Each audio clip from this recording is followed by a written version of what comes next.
خیر صاحب، کیا ایک ہی وقت کے میں بہت سی پڑھائیاں، بہت سے وظائف جو ہیں وہ ہم ایک ساتھ کر سکتے ہیں؟ کہ اس میں کوئی پرابلم تو نہیں ہے؟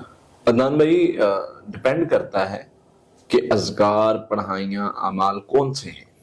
اچھا اس میں نا مطلب چونکہ ہماری ہر ویڈیوز میں مختلف طرح کے وظائف پڑھائی دی جاتی ہے تو اچھا ہم سے بھی یہ سوال ہوتا ہے، لیکن میں اکثر جو دیکھ رہا ہوں، جو پرابلمز سامنے آ رہی ہے، جو مسئلہ بن رہا ہے آج کل، وہ یہ ہے کہ لوگ نا سوشل میڈیا دیکھتے ہیں۔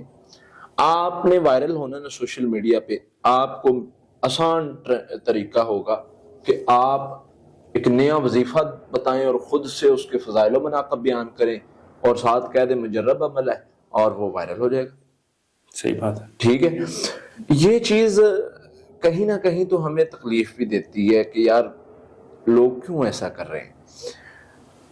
اچھا، اس طرح کے وظائف، اس کو ہم نے خود ساختہ وظائف میں رکھا ہوا ہے اور اس پر ڈیٹیل سے ٹاپک بھی ہے، لیکن جو صحیح قرآن و حدیث سے نبی صلی اللہ علیہ وسلم نے مختلف طرح کی پڑھائیاں، وظائف، اذکار بتائے ہوئے ہیں، اگر وہ سارے اکٹھا کریں تو پاسبل ہی نہیں ہے کہ ایک انسان کر لے۔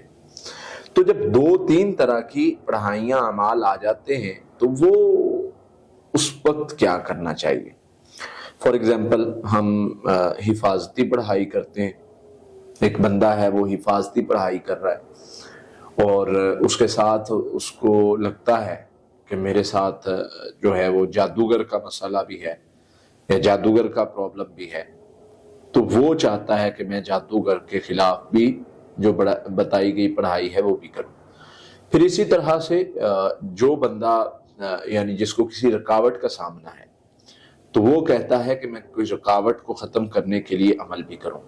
پھر اسی طرح کسی بندے کو ڈپریشن کا سامنا ہے، وہ کہتا ہے حفاظتی پڑھائی کے ساتھ ساتھ میں وہ عمل بھی کروں۔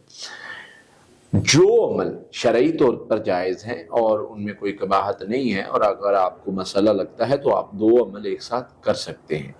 لیکن جو خود ساختہ عمل ہیں اور ان میں شرائط ہیں کہ یہ نہیں پہننا، یہ نہیں کھانا، یہ نہیں چلنا، بیٹھ کے پڑھنا ہے، ایک مجلس میں پڑھنا ہے، اٹھنا نہیں ہے، آپ نے پھر اسی طرح سے جو ہے وہ مطلب مختلف طرح کی شرائط اور چھت پہ بیٹھ کے پڑھنا، مطلب اس طرح کے جو بھی اعمال ہوتے ہیں، اور پھر یہ عمل جو ہے وہ 1,00,000 اتنی بار پڑھیں گے اور پھر اس سے یہ ہوگا، یہ ہوگا، یہ ہوگا۔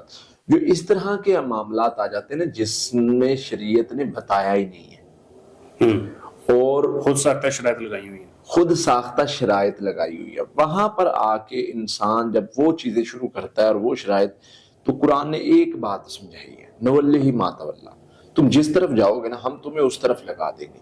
پھر انسان چاہے وہ مطلب اعمال کرتے ہوئے جو ہے وہ کرتا ہے کہ جی میں ان اعمال میں مطلب وہ جن پکڑنے کے اعمال شروع کر دیتا ہے، وہ جن کو دیکھنے کے اعمال شروع کر دیتا ہے، تو 2 چیزیں اکٹھی نہیں ہو سکتی، شر اور خیر۔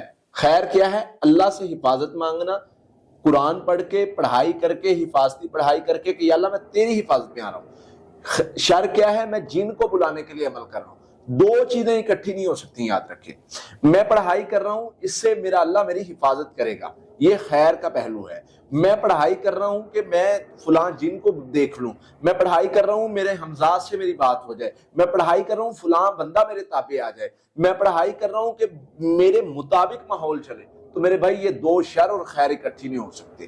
آپ کہیں کہ آپ شر والا عمل بھی کریں اور خیر بھی آپ کو ملے تو سوال ہی پیدا نہیں ہوتا۔ آپ کو خیر اور خیر اکٹھی کر سکتے ہیں۔ صحیح بات۔ رکاوٹ ختم کرنے کے لیے استغفار بتایا، سورۃ توبہ کی آخری ایک آیت بتائی، پڑھ سکتے ہیں، حفاظتی پڑھائی کے ساتھ پڑھ سکتے ہیں۔ آپ جو ہے وہ اس کے ساتھ جادوگر کے مقابلے میں سورہ بقرہ کی بتائی ہے، سورہ بقرہ پڑھنے کے لیے بتایا ہے، وہ پڑھ سکتے ہیں۔ حضرت موسیٰ علیہ السلام نے جو آیات پڑھی تھی وہ پڑھ سکتے ہیں۔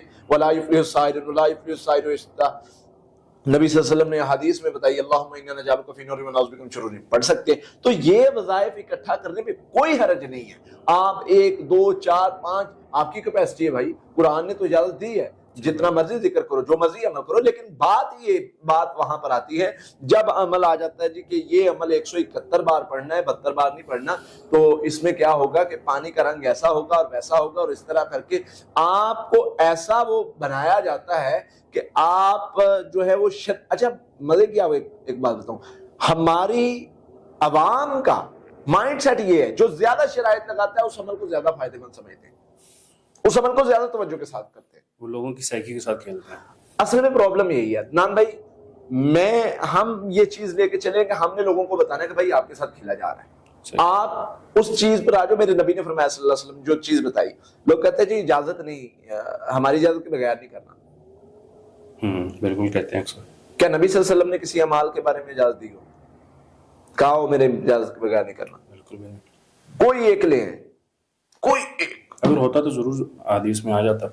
میرے بھائی یہی چیز کہہ رہے ہیں، نبی صلی اللہ علیہ وسلم نے جنوں سے حفاظت کے اذکار بتائے، جادوگروں سے حفاظت کے بتائے، قرآن نے بتائے، پھر اسی طرح نبی صلی اللہ علیہ وسلم نے جو ہے وہ اپنے آپ کو بیماری سے بچنے کے لیے، شر سے بچنے کے لیے، دشمن کے شر سے بچنے کے لیے، اور کون سا وظیفہ جو نبی صلی اللہ علیہ وسلم نے نہیں بتایا؟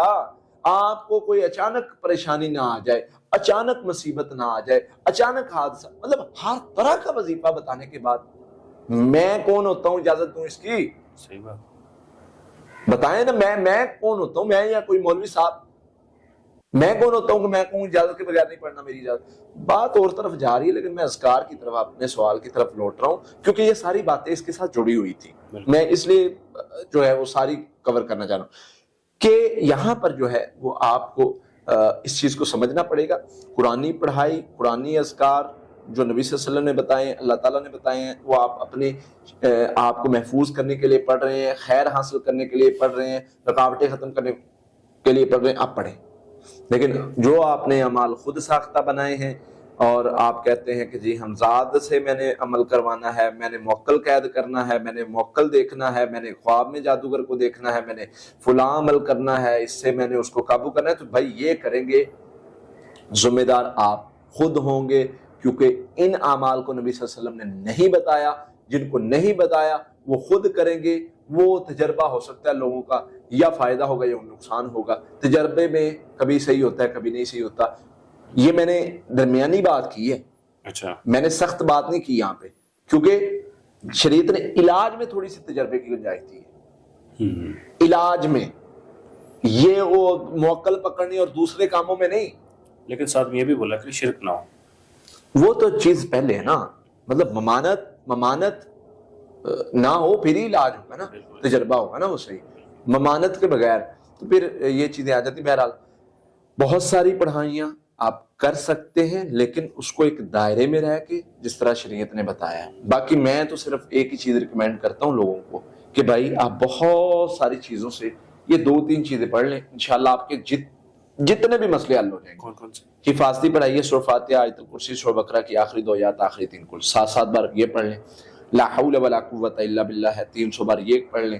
اس کے ساتھ سورہ توبہ کی آخری 1 آیت ہے 300 بار یہ پڑھ لیں۔ استغفر اللہ 1000 بار سارا دن میں 1 بار ہی پڑھ لیں۔ ساری پڑھائی صبح شام استغفر اللہ دن میں 1 بار ہی۔ یقین کریں رکاوٹیں ختم ہو جاتی ہیں، جادو ختم ہو جاتے ہیں، جس طرح کا شر کا آپ کو ڈر ہے اللہ کے فضل سے اس پڑھائی سے ختم ہو جائے گا۔ تو سمپل اس طریقے پہ آ جائیں، آپ کو زیادہ چکروں میں پڑھنے کی ضرورت نہیں۔ بہت بہت شکریہ۔